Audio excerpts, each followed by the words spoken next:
looks to the right, throws it for a wide open Bennett. Touchdown, Patriots! Touchdown, Bennett! His second of the day from Tom Brady. What a play by Tom Brady. Just like old times. Hey, you can't beat him, join him.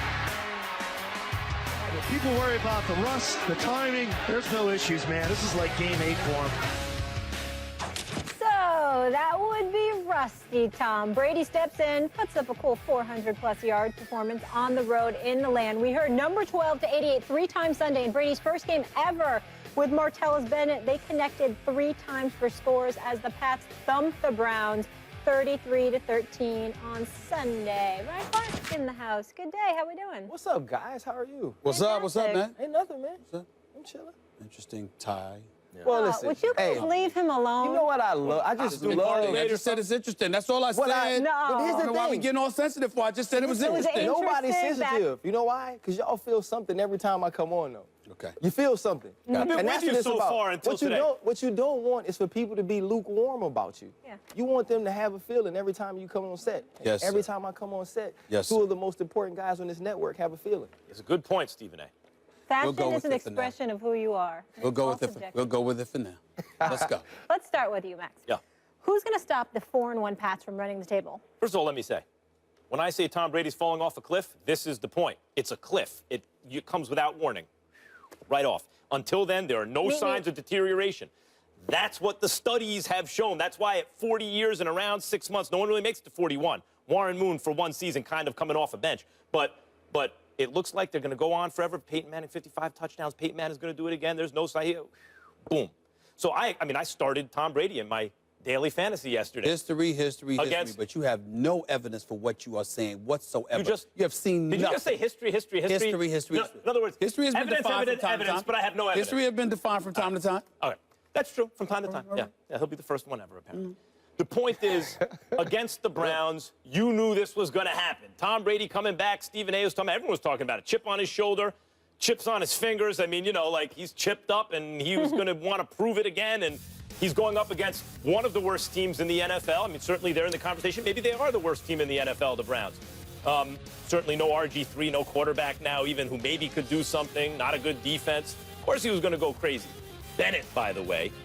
Are we in the Bennett era at tight end in New England? I mean, he could do everything. I was sorry the Giants let him go, but he wanted a lot of money. They are they're so well balanced. The linebackers, Hightower and Collins and special teams, and just name a facet of the game. You're like, yeah, they're good at it. Oh, go ahead. The defensive backs are good. Everybody's good on that Everybody's team. good. Here's the problem. Let's look at their schedule here. They got a Bengals team that's going to be getting desperate. They're going to play them in New England. Then they got at Pittsburgh. Right. At Bills, and they're going to look for revenge against the Bills. But by the way, the Bills are good. That's not like they've been playing well. They got the Seahawks at home. That's a good team. They'll beat the Niners. They got the Jets twice. They should beat them twice, but still a divisional game. The Rams have shown you their defense could be good. You like them over the Rams. They got the. I look at it like this. Here are their tough games. Between Denver and Pittsburgh on the road and Seattle at home, they will certainly lose one of those games. And then between the Bengals at home, the Ravens at home, and the Bills on the road, that's another loss. I see at least two. This team is so good that when you're like, they might have 3 losses. Oh, no, they won't. Yeah, they might. They might have 3 or 4 losses this year. They're certainly not going to run the table. They ain't getting to week 17 without at least another loss. But I see 2 and maybe 3 other losses for the Patriots. I see 2.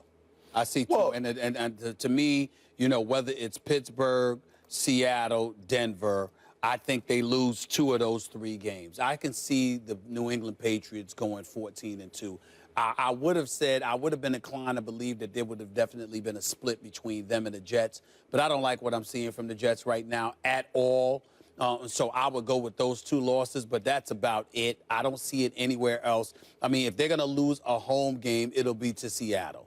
That's about it. And maybe a road game at Pittsburgh or at Denver. But I don't see them losing to Pittsburgh and Denver on the road. I see them beating one of those teams, losing to the other, and possibly Seattle at home. That's where I get my 2 losses from. So if you look at the New England Patriots, if we're going to go best teams in the AFC right now, we would agree they're number one. They're number one. They're the best team. But what they were able to do. I'd say the Broncos with Simeon are the best team in the NFL. Okay. In the AFC. I'm with the Patriots. So right now, if you look at that, you're saying Broncos with Simeon, New England Patriots, right? But the next 4 games, you said Bengals, at Steelers, at Bills, at Seahawks. They don't get out of that without a loss. And I'm not necessarily saying which team will beat them. I think the Pittsburgh Steelers at Pittsburgh have a chance. You have the best back in football. He's playing like it right now. You can't stop him passing or running the football. That secondary against Brady, which you never bring up. You never bring up the Steelers secondary. First of all, listen, I got beat by Tom Brady on numerous occasions, and we were really good on defense. Tom Brady can play football. Whether or not he's going to fall off the cliff, I don't know. But right now, it's smooth sailing on top of the cliff. But we also have to remember, 2 years ago, we were saying people were calling for the Jimmy Garoppolo era to start because he stunk it up in Kansas City on primetime. So it happens. Even when you're at the top of your game, sometimes I have no recollection of anyone calling for the Jimmy Garoppolo era. What? Early last year. Just because of the Kansas City game? You don't remember that? I don't recall that at all. I remember that it was an embarrassing performance, but it was one game. It must have been one of those times you was remote. That's what it must have been. You must have been remote. Yeah. You might have been remote. I know a lot goes on the road. So the way I see it, they don't get past November 13th without a loss. They're going to get a loss within that time.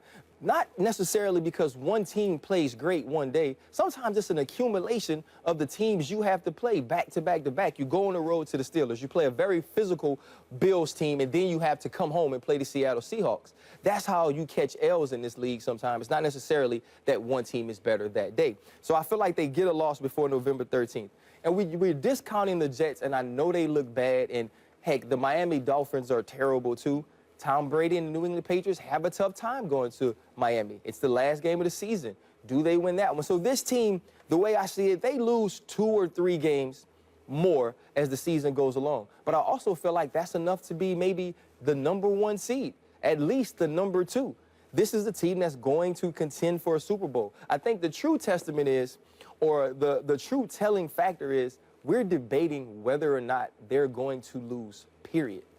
That tells you how well coached this team is, how good Tom Brady looked yesterday. And to your point about Martellus Bennett, this is what we were waiting on, right? When they signed him, we said in the offseason, oh, my goodness, this 2-headed tight end monster is back. Don't forget, Gronk had over 100 yards yesterday, too. This team will be tough to stop, but the accumulation of the teams they have to play and the target that is always on the New England Patriots' back, they're going to lose some games. Well, listen, at the end of the day, they end up with 3 losses because obviously they lost the game already. I'm talking about Tom Brady and the 2 losses that I think are going to happen on him. My thing is that I think it's clear they're the number 1 team in the AFC. I believe, you know, even though Trevor Siemian may be a bit better than Paxton Lynch at this point, I'm seeing some holes in Denver that nobody has brought up. And we'll talk about that a little bit later on the show. But an ability to run the football on Denver, if you can avoid having to contend with that secondary and force their upfront dudes to have to deal with you in your running game, which a team like the Steelers could do, which the Patriots could potentially do with LeGarrette Blount, I think it becomes very, very interesting in terms of what could potentially happen They'll at have Denver. their shot week 15 at Denver, the Patriots. Here's the thing about the NFL that doesn't apply as much to the Patriots. You got to be a little careful about when making these predictions, looking at the schedule. Because I'm with you guys. You don't know the exact game they're going to lose, but you could take a group of 3 games and say they're going to lose one of those, a group of another. They're going to lose one of those. Home game or road game, tough team with a rivalry game, whatever. Usually in the NFL, teams have at least 1 loss against teams they're supposed to beat, even the good ones, and at least 1 win against the team they're supposed to lose to. The problem is the Patriots are never really supposed to lose. Right. And the difference between the Patriots, and the reason I've been arguing on this show that Bill Belichick is, in fact, the greatest coach in the history of American team sports, I'm not including hockey, which is really more Canadian. I'm talking about baseball, basketball, football, is because in an era of parity, where it's really difficult to exploit the system the way it once was, pay certain guys, monopolize talent in other ways, Bill Belichick manages to very rarely lose to the teams he's supposed to beat. I mean, they beat the teams they're supposed to beat. And because they're always a juggernaut, they're rarely supposed to lose. They don't have a lot of letdowns. They don't have too many games where you look and you go, boy, the Patriots really underperformed. They slept on that team. Right. It's why Bill Belichick, when you ask him anything, says, we're focused on the Cleveland Browns, it was last week. he keeps those guys focused and very little letdown. Yeah, but you just finished saying they're not your number one is Denver. Yep. So what's all of that about? Well, they lost to Denver last year in the playoffs. You sound like you agree with me and Ryan. They lost to, Which one is? Just because they're excellent doesn't mean they're the absolute best every year. But they are among the best every year. But I'm not challenging that. I'm saying you just gave us a long soliloquy about the greatness of Bill Belichick while telling us we wrong that Denver's the number one team. Right. None of those things are inconsistent. They lost to Denver in the playoffs last year. I believe with Simeon on the field, they're better than they were last year. The Broncos are.